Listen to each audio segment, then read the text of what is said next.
10th exercise 4.2 chapter number 4 class 10 बेटा आज हम पहुंच गए थे एक्सरसाइज 4.2।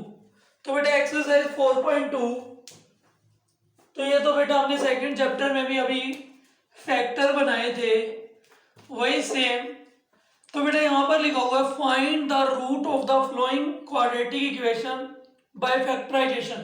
तो बेटा फाइंड द जीरोस कह दे, फाइंड द रूट कह दे, तो बेटा इसका मतलब होता है find the value of x.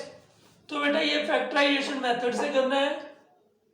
Question number 1 first पर X square minus 3x minus 10 equal to 0। तो बेटा मल्टीप्लाई करने पर कितना आना चाहिए 10, प्लस माइनस करने में बेटा -3। तो बेटा -3 तो माइनस का 5x और प्लस का 2x।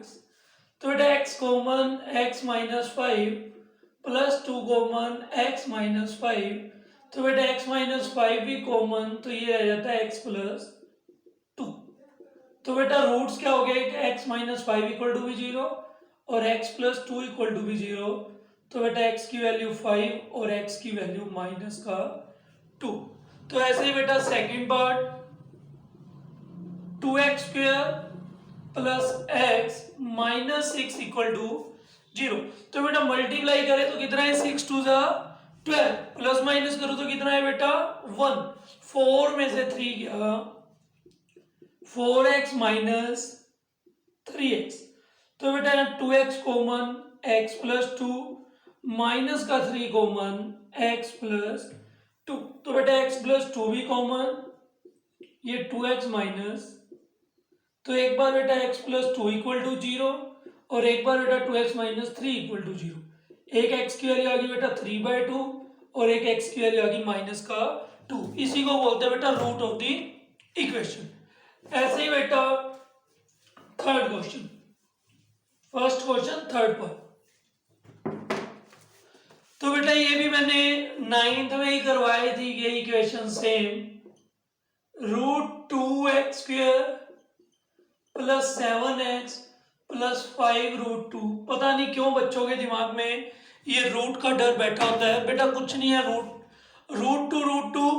2 5 2 10। तो बेटा मल्टीप्लाई करने पर मेरे को 10 चाहिए और प्लस माइनस करने पर 7 चाहिए।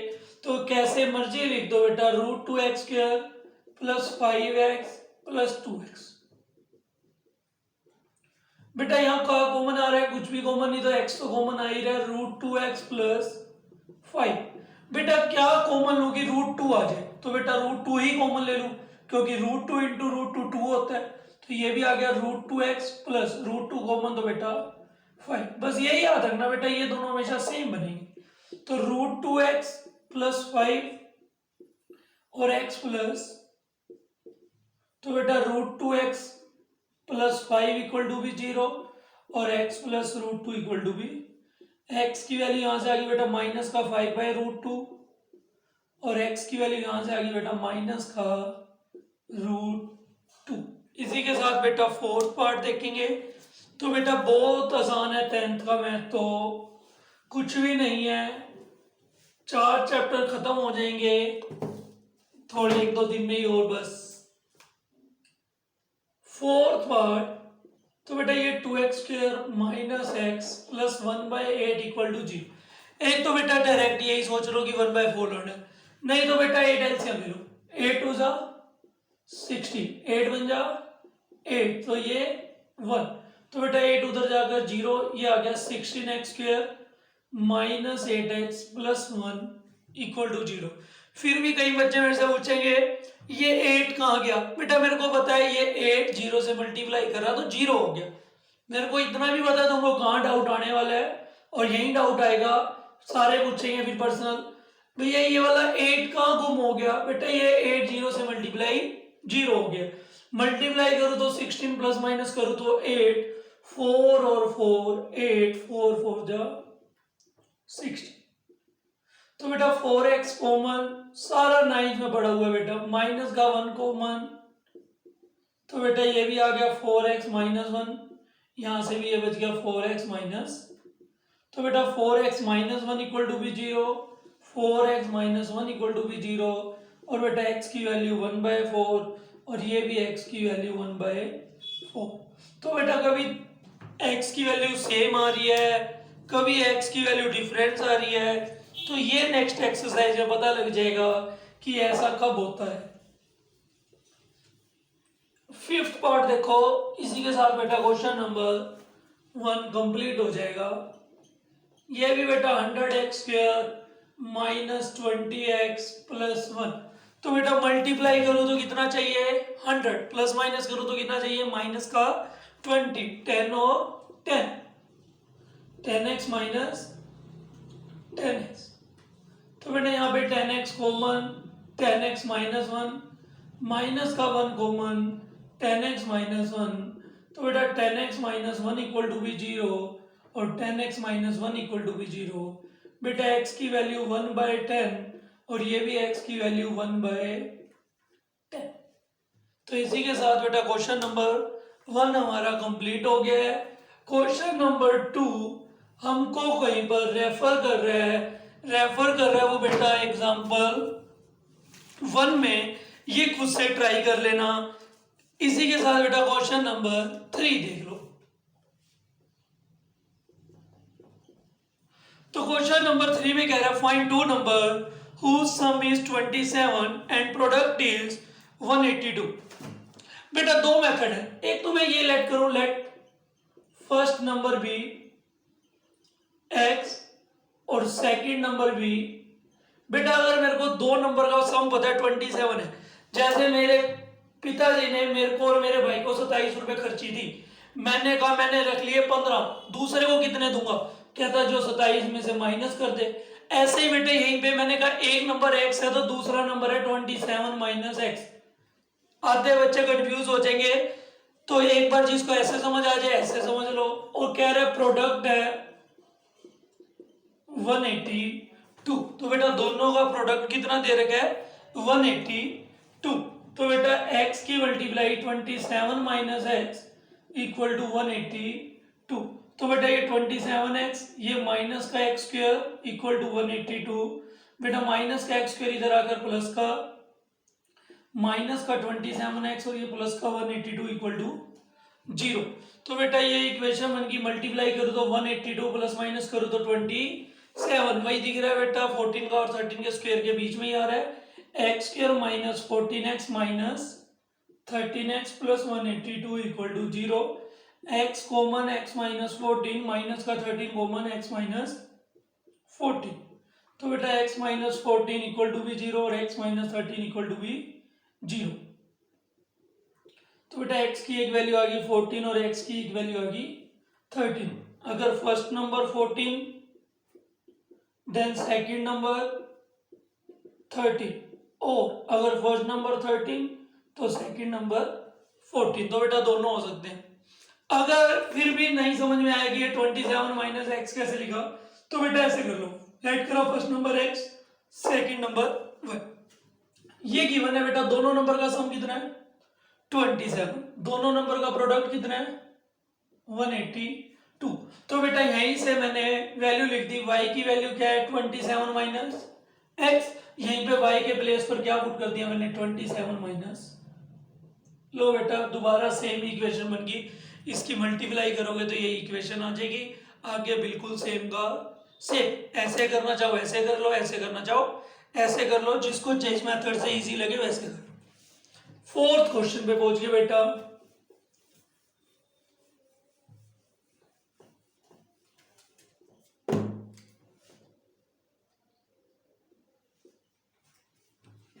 Question number 4, find two consecutive positive integer sum of whose square is 365, तो बेटा टू कंसेक्यूटिव इंटीजर x और x plus 1, sum of whose square, बेटा लास्ट एक्सरसाइज में था मल्टीप्लाई, अब यहां पर क्या रखा है sum of whose square is 365, तो बस बेटा क्वेश्चन पढ़ना होता है, लेट करे टू कंसेक्यूटिव इंटीजर भी, टू कंसेक्यूटिव पॉजिटिव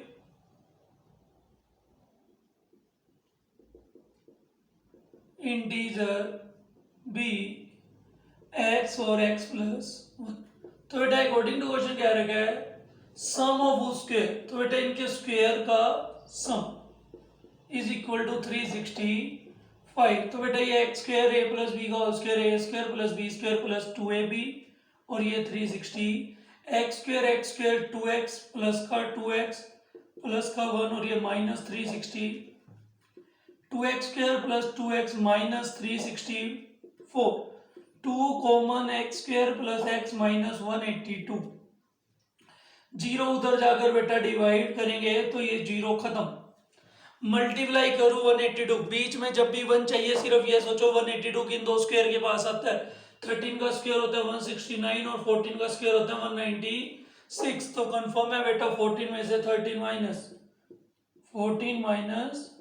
13, कुछ नहीं सोचना बेटा, x कॉमन इसलिए कहता हूं बेटा स्क्वायर याद हो, x प्लस, तो बेटा x minus 13 equal to be zero और x plus 14 equal to be zero. तो x की वैल्यू आ गई 13, बेटा नेगेटिव इंटीजर तो खा ही नहीं उन्हें पॉजिटिव इंटीजर का, तो 2 कंसेक्यूटिव इंटीजर कौन से हो गए बेटा, 2 कंसेक्यूटिव इंटीजर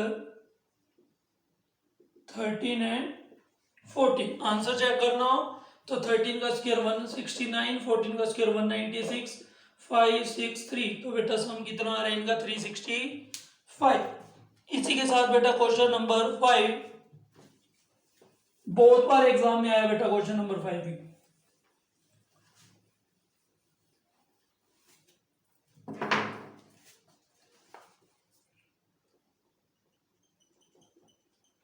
तो क्वेश्चन नंबर 5 की स्टेटमेंट पढ़ी, the altitude of A right angle triangle is 7 centimetre less than base. बेटा ये होती है राइट एंगल ट्रायंगल, कह रहे जो एल्टीट्यूड है परपेंडिकुलर है ये बेस से भी 7 कम है, अगर बेस x है तो ये x माइनस 7 है, तो लेट करो बेटा बेस कितना है x, तो एल्टीट्यूड कितना है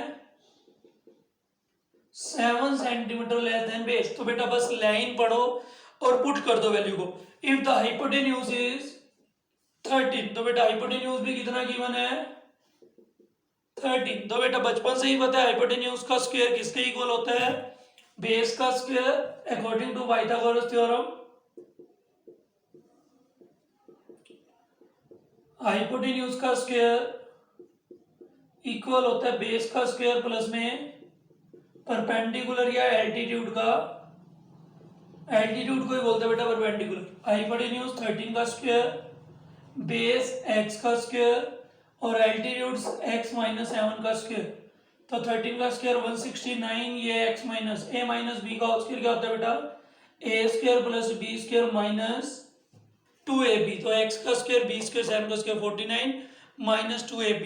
तो बेटा ये आ गया x square 2x square minus 14x plus 49 और 169 इधर आकर सब्ट्रैक्ट, तो बेटा ये इक्वेशन बन गई 2x square minus 14x minus, तो 49 माइनस करोगे तो 120 equal to 0, 2b common x square minus 7x minus 60, तो बेटा 2b उधर जाकर 0, मल्टीप्लाई करूँ तो 60 प्लस माइनस करूँ तो 7, तो बेटा 12 5 का 60, तो माइनस का 7 चाहिए तो माइनस का 12x प्लस का 5x, x common x minus 12 plus का 5 कॉमन x माइनस 12, तो बेटा x minus 12 equal to be 0 and x plus 5 equal to be 0, x की वैल्यू 12 और x की वैल्यू माइनस का 5, तो x की वैल्यू 12 मीन्स बेस आ गया बेटा 12, एल्टीट्यूड आ गया 12 माइनस 7 तो 5। तो बेटा इसी के साथ क्वेश्चन नंबर 5 भी कंप्लीट। अब बात करते हैं क्वेश्चन नंबर 6 की। इतनी बड़ी इंडस्ट्री वाला एक मालिक आएगा, इसमें पता नहीं ऐसी फैक्ट्री खोल रखी है, इतनी सारी इन्वेस्टमेंट कर रखी है, तो बेटा इसी के साथ दवाई भी पिला दें।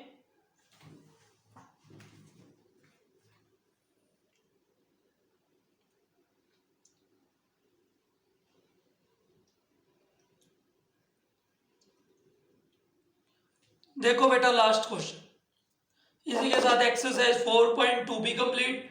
तो बेटा 4.1 में क्वेश्चन नंबर 1 में हमने पढ़ा था फर्स्ट क्वेश्चन में क्या ये क्वाड्रेटिक इक्वेशन है या नहीं। उसके बाद बेटा सेकंड क्वेश्चन में 4 पार्ट्स पढ़े थे, उसमें मैंने कहा था 4th पार्ट ट्रेन वाला मोस्ट इंपॉर्टेंट है। ऐसे ही बेटा ये 6th क्वेश्चन, और स्टेटमेंट रीड करो ध्यान से। एक cottage industry produces a ten number of A poetry article in a day. तो कह रखा है बेटा एक इंडस्ट्री वाला है, कुछ नंबर ऑफ आर्टिकल प्रोड्यूस करता है एक दिन में। It was observed on a particular day that the cost of A production of each article. बेटा एक दिन जैसे मंदों में खाली बैठा था और वो ऑब्जर्व कर रहा है कि cost of each article was 3 more than the twice of number of article produce on that day. तो कह रहा है कॉस्ट ऑफ ईच आर्टिकल है, जितने आर्टिकल प्रोड्यूस हो रहा है उसके ट्वाइस करके 3 मोर। उसके बाद कहता है if the total cost of production on that day ₹90, उस दिन में टोटल प्रोडक्शन बाबूजी ने करी है 90 रुपीज की, और ये इंडस्ट्री वाला है, इसको यूं नहीं पता 90 रुपीज में तो यहाँ सुबह भिखारी आ जाए वो इकट्ठे कर ले, और ये एक दिन में प्रोडक्शन कर रहे हैं। तो बेटा लेट करे number of article produce in a day,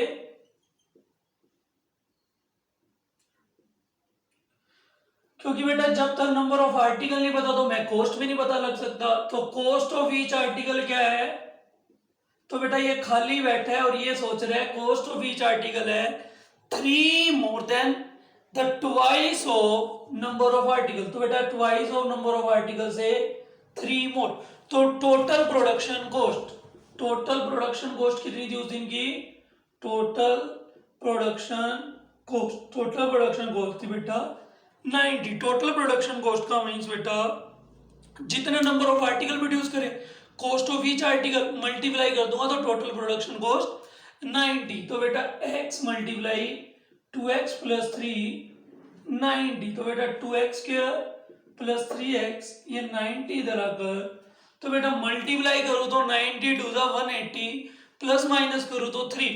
तो बेटा मेरे को तो रटे ही पड़े हैं 15 और 12, अगर तुमने देखना है तो 2 92 45 फिर दोबारा 3 से 15, तो यहीं से ही दिख रहा है 2 2 जा 4 3 जा 12 और एक 15, 12 और 15 में से 12 जाएगा तो 3 भी आ रहा है, मल्टीप्लाई तो आएगा ये, तो 2x square plus 15x minus 12x, x common 2x plus 15 minus का 6 कॉमन 2x प्लस 15, तो बेटा x minus 6 equal to 0, x की वैल्यू आ गई 6।